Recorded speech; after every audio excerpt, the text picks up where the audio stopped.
Karena terbukti ini adalah pertemuan kedua kami dengan KONI selama proyek kami ini.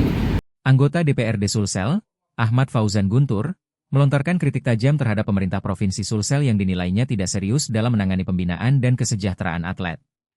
Hal ini ia sampaikan dalam rapat dengar pendapat bersama para atlet peraih medali PON 21 Aceh Sumut 2024 di gedung DPRD Sulsel, Jalan Urip Sumoharjo Makassar, Senin, 23 Juni 2025, siang. Menurut Fauzan, kekecewaan para atlet terhadap Pemprov Sulsel sangat beralasan. Pasalnya, hingga kini belum ada kejelasan mengenai pencairan bonus, meski perhelatan PON sudah berlangsung lebih dari 9 bulan lalu. Mereka, atlet, datang ke sini karena tidak ada kepastian yang mereka dapatkan dari Pemprov Sulsel. Jadi mereka tidak mau tahu soal triwulan, apa itu inpres. Para atlet ini cuma ingin tahu, kapan bonus mereka cair dan berapa nominalnya, tegas Fauzan. Lebih lanjut, Legislator Partai Persatuan Pembangunan, PPP, itu pun menyindir lemahnya perhatian Pemprov Sulsel terhadap kebutuhan dasar atlet selama berlaga di PON. Keseriusan Pemprov Sulsel terkait pembinaan olahraga saya anggap kurang. Coba bayangkan, adik-adik atlet kita yang mewakili daerah ini ke ajang nasional hanya diberikan uang saku 1,5 juta rupiah selama PON, kata Ahmad Fauzan. Dengan nilai segitu, lanjut dia, bagaimana para atlet bisa memenuhi kebutuhan gizi dan latihan? Lalu kita berharap Sulsel bisa tembus 10 besar? Kritiknya. Fauzan pun menuntut agar standar pemberian bonus dan dukungan terhadap atlet minimal sama dengan PON Papua 2021 lalu. Hal itu agar tidak ada kesan kemunduran dalam perhatian pemerintah terhadap prestasi olahraga daerah. Pada ajang PON Papua lalu, atlet peraih emas menerima bonus 200 juta rupiah. Sedangkan peraih perak dan perunggu masing-masing menerima 150 juta rupiah dan 100 juta rupiah. Terpisah, Kepala Dinas Kepemudaan dan Olahraga, Dispora, Sulsel, Suherman, mengakui bahwa hingga kini pihaknya memang belum merealisasikan pembayaran bonus kepada atlet peraih medali. Karena terbukti ini adalah pertemuan kedua kami dengan KONI selama proyek kami ini. Waktu pemaparan Bapak Ibu dari KONI, termasuk ada Pak Ketua KONI itu, anggaran KONI terbukti tiap tahun turun. Jadi keseriusan pemerintah Provinsi Sulawesi Selatan terkait penanganan pembinaan olahraga saya anggap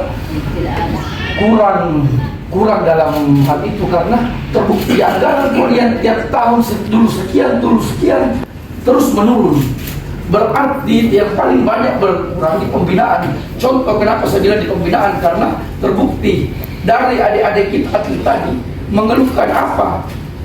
Jumlah uang saku yang mereka terima cuma 1,5. Apa yang mau dibeli vitamin kalau cuma 1,5? Makanan sehat saja itu 15.000 MPG, kurang lebih berapa itu? 3 kali makan 15.000. Mahal nilai protein. Jumlah protein yang mereka konsumsi, jangan vitamin, protein saja yang mau mereka konsumsi tidak cukup. Apalagi mau beli vitamin. Jadi kita tidak usah berharap ada di 10 besar, tidak usah ya muluk-muluk kita mau masuk 10 besar saja. Ini berharap kebutuhan gizi kalau atlet itu sangat berkaitan dengan kebutuhan gizi, dengan kebutuhan latihan. Apa mereka latihan kalau loyo? Dan terus juga mungkin Pak Kadis, berapa kira-kira yang menerima?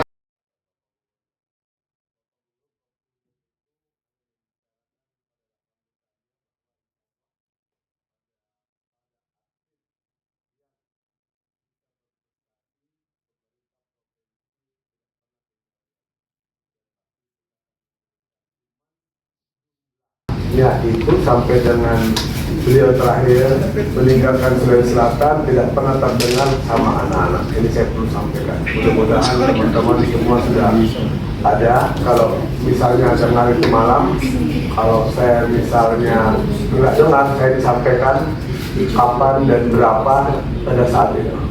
Kalau memang apa yang saya sampaikan benar, berarti kita sepakat bahwa memang pada waktu malam pelepasan itu tidak menjelaskan jumlah bonus.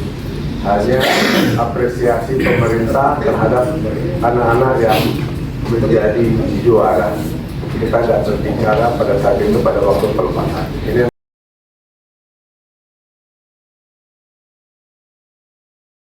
Download Tribun X sekarang, menghadirkan lokal menjadi Indonesia.